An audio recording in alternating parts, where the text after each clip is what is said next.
Bienvenidos. Hoy toca hablar de La Misión, esa película que todos recordamos por un oboe resonando en mitad de la selva.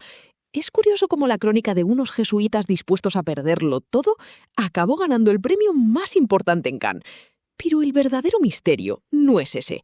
Su rodaje en Colombia fue un caos de fiebres y lluvias torrenciales que hizo que nadie en el equipo creyera que saldría bien.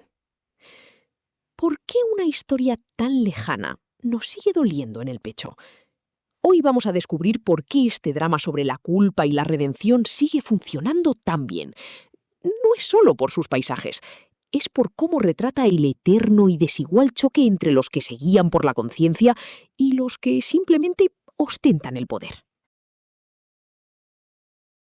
Estrenada en 1986, La Misión fue dirigida por Roland Joffe. Cuenta con un reparto estelar liderado por Robert De Niro y Jeremy Irons. Aunque hoy es un clásico, en su estreno apenas recaudó algo más de $17 millones en Estados Unidos. No llegó a cubrir su enorme presupuesto inicial. Sin embargo, el esfuerzo humano detrás de las cámaras fue gigantesco. Y no es una exageración. Durante el rodaje, gran parte del equipo enfermó de disentería amebiana. Curiosamente, Robert De Niro fue uno de los pocos que salió prácticamente indemne de aquella odisea tropical. Aunque, según se cuenta, fiel a su estilo, De Niro insistió en subir las empinadas cascadas cargando un saco con armaduras reales, y casi se despeña por rechazar un doble. Por otro lado, los indígenas de la etnia Waunana, una comunidad ancestral ligada al agua y la selva, que aparecen en el filme, no sabían qué era el cine. Para explicárselo, el director tuvo que proyectarles la película E.T. en un pequeño reproductor portátil. ¿Y por qué E.T. y no ponerse pretencioso con una joya del metacine como 8,5? Muy fácil, porque Joffe sabía que abrir un debate intelectual sobre el surrealismo y el bloqueo creativo con una tribu amazónica era la forma más rápida de que lo mandaran a paseo, o lo tiraran catarata abajo. Necesitaba usar emociones puras: amistad, miedo y empatía. Con Spielberg no hacía falta manual de instrucciones. Al verla, los Waunana no solo entendieron el truco del cine, entendieron su alma. Estamos ante el doloroso choque entre la fe pura y la fría política colonial. Un cazador de esclavos arrepentido busca el perdón de sus pecados ayudando a construir una pacífica comunidad indígena en la selva. Allí coincide con un sacerdote jesuita que cree que el amor puede cambiar el mundo. Pero el traspaso de las misiones del Paraguay, bajo soberanía del Imperio Español, a manos portuguesas, desata la amenaza de la esclavitud sobre este frágil paraíso. Pronto, ambos hombres deberán decidir si defienden a los nativos con la palabra o con la espada. Es una cuenta atrás trágica. El espectador asiste impotente a un conflicto donde sabemos que la bondad suele ser la primera víctima. El guión fue escrito por Robert Bolt, el mismo de Lawrence de Arabia. Se inspiró en documentos históricos, cartas jesuíticas y en la guerra guaranítica. El resultado es un libreto impecable con el rigor de la historia real. Bolt sufrió un derrame cerebral antes de escribirlo. Redactar cada página fue una lucha física terrible, casi como el calvario de los propios protagonistas. La historia funciona porque plantea un dilema ético universal que aún nos conmueve. ¿Cómo reaccionar ante la injusticia? Sin embargo, una parte del público y de la crítica suele señalar un punto débil en este libreto. Los indígenas apenas tienen voz propia. Funcionan más como un decorado moral para que los dos hombres blancos resuelvan sus conciencias.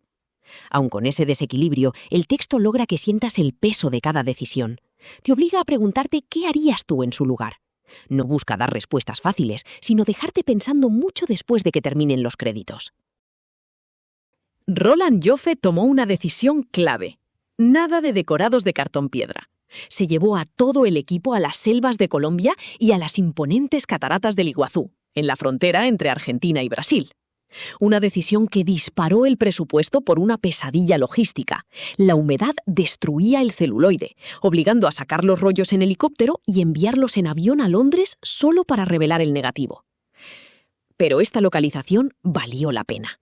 Ese barro real y el peligro constante se contagian a través de la pantalla, haciendo que el espectador sienta el cansancio físico de los personajes. No obstante, algunos críticos de la época le reprocharon cierto esteticismo, ya que a veces la cámara parece recrearse demasiado en la belleza del paisaje, distrayendo de la crudeza del desenlace. Aún así, Joffe destaca al filmar los rostros y las miradas silenciosas.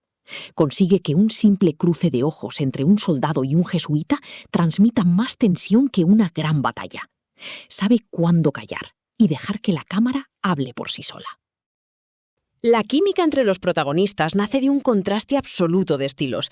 Robert De Niro interpreta al mercenario arrepentido con una intensidad casi salvaje. Algunos críticos dudaban de su acento y de su presencia tan moderna en una película de época. Sin embargo, su mirada cargada de culpa resulta demoledora. A su lado, Jeremy Irons encarna al padre Gabriel con una serenidad luminosa que nunca resulta blanda. Irons proyecta una fuerza espiritual que sostiene toda la película. Durante el rodaje, ambos actores apenas se hablaban fuera de escena. No por enemistad, sino porque sus métodos de trabajo eran opuestos. De Niro ensayaba en silencio y Irons prefería discutir cada línea de diálogo. Esa distancia real en el set se trasladó a la pantalla de forma magnífica. Convirtió la tensa relación entre sus personajes en algo completamente creíble y magnético para el espectador. Incluso los actores secundarios, como un joven Liam Neeson, aportan una energía física que equilibra el tono reflexivo de los dos protagonistas. La parte visual y sonora es lo que eleva esta historia. La fotografía de Chris Mengiz aprovecha la luz natural de la selva de forma magistral. No busca la postal bonita, sino captar la sombra y la humedad que asfixian a los personajes. Pero el alma de la película es, sin duda, la música de Ennio Morricone. Según una anécdota muy difundida, al ver el primer montaje de la película, Morricone rompió a llorar y le dijo al director que no quería componer la banda sonora. Según parece, llegó a decir que las imágenes funcionaban tan bien que temía no estar a la altura. Por suerte, cambió de opinión. Su mezcla de oboe solitario, cantos indígenas y coros religiosos no acompaña a la acción. Te mete el miedo y la melancolía directamente en el cuerpo desde la primera escena. Por cierto, el propio Morricone llegó a decir que esta era su banda sonora favorita, entre todas las que compuso para el cine. Y estamos hablando de un hombre que escribió música para más de 500 producciones. La mayoría de la crítica coincide en que la película es un monumento visual, con un pie en la aventura clásica y otro en el drama moral. El público suele conectar de inmediato con el sacrificio de los protagonistas. En cambio, los historiadores más severos señalan que simplifica demasiado la compleja realidad de las misiones jesuíticas de la época. A pesar de estas diferencias, la lectura de conjunto que sobrevive es muy poderosa. La película nos recuerda que las instituciones, incluso las que dicen buscar el bien, siempre acaban aplastando al individuo cuando chocan con los intereses económicos de los imperios. Es una advertencia que no ha perdido ni un ápice de vigencia en nuestro mundo actual. En su estreno, La Misión dividió a la crítica por su tono a veces melodramático. Sin embargo, su prestigio no ha hecho más que crecer con los años. Ganó la Palma de Oro en Cannes y obtuvo 7 nominaciones al Oscar, aunque sorprendentemente solo se llevó el de Mejor Fotografía. La derrota de Morricone frente a Alrededor de la medianoche sigue considerándose uno de los mayores robos en la historia de la Academia. Hoy en día, la película se estudia tanto en clases de historia como en escuelas de música de todo el mundo. Ha dejado una huella imborrable en la cultura popular. Cada vez que escuchamos ese oboe, visualizamos la inmensidad de la selva y la fragilidad humana. Al final, no nos queda el recuerdo de un debate teológico lejano. Nos queda la viva imagen de dos hombres que, de maneras opuestas, decidieron no traicionar sus propios principios ante el abismo. Una película que nos recuerda que hay batallas en las que elegir entre la conciencia y la espada no garantiza la victoria, pero sí revela quiénes somos.